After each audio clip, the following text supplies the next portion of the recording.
Kevin, thank you for joining us. I want to go through our rapid fire questions. Are you ready? Ready. Let's do it. All right, pick a number between 1 and 100, and we'll start with your questions. 32. 32. What's your favorite flower, Kevin? Rose. Bed size. Bed size? What size is my bed? Queen bed. Last band or artist you listen to? That's a good question. I don't remember. I listen to a lot of different kind of music. Coffee or tea? Coffee. What is success? What is success? Success is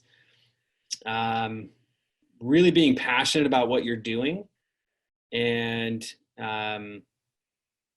enjoy the fact that you're doing it. I think oftentimes we measure success by its monetary value. Like, okay, I made a lot of money, therefore I'm successful. But there's a lot of successful people that are super unhappy because they're not really that successful. So successful to me is living your days happily with whatever is important to you and doing what you love and being passionate about it. And if you do those things, you're going to be good at it because you like it and you're passionate about it. Okay, now we're going to go into our regular questions. These are a little more serious, but don't take yourself too seriously here. I never do. Tell me a little bit about yourself and why you got into real estate. Oh, okay. So why I got into real estate was, so both of my parents were in the legal field. My dad's an attorney and my mom was a legal secretary who pretty much did everything.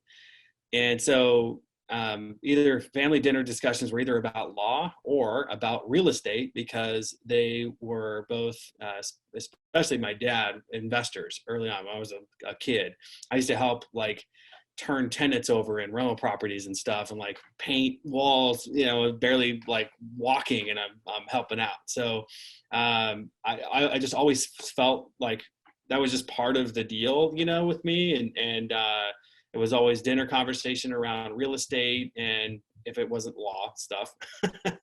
And my mom and I used to go to open houses or for sale homes that were for sale as a kid, and we'd tour them or we'd peek through the windows if it was a vacant listing because we were that family. And and so I just always saw myself in real estate. And prior to, I was in sales, and I kind of earned my stripes doing that, and learned a lot of really good process of the sales process and such. And so I finally pulled the trigger about 10 years ago or so and got in and love it. Very cool. What specific business activities are you doing right now that you're having to work from home?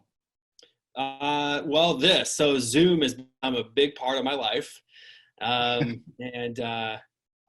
I like it because it allows me to still have the social interaction that an extroverted person like me needs. I've been so busy just talking with people, meeting with people, doing calls that it's helping distract me with the fact that I'm at home.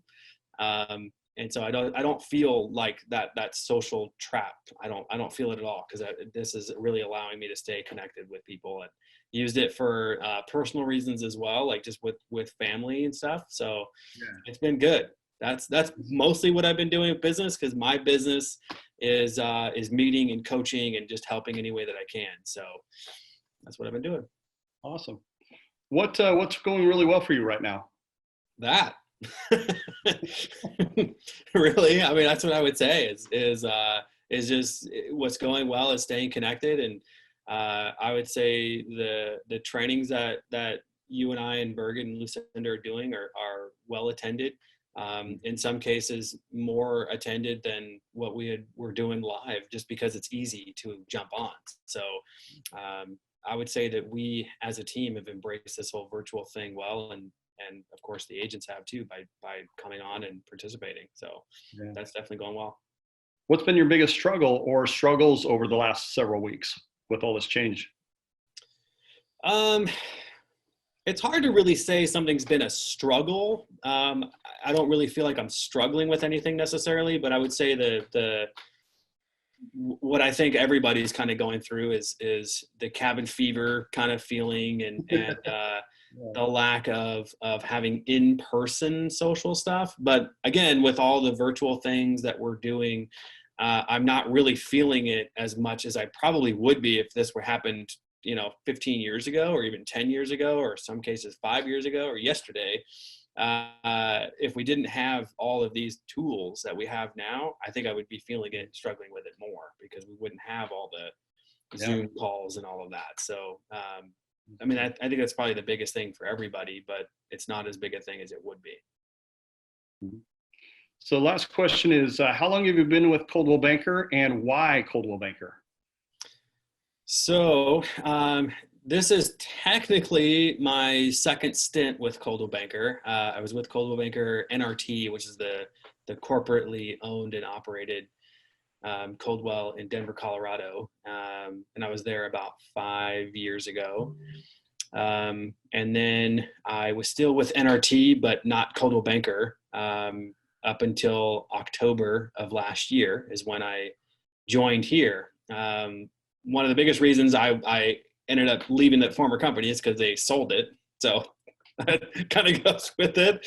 And what made me join here was Lucinda and her vision on where she wanted to take this company, and her growth plan and coaching style, and what she was looking to build and create here, and upon what she's already, of course, been doing.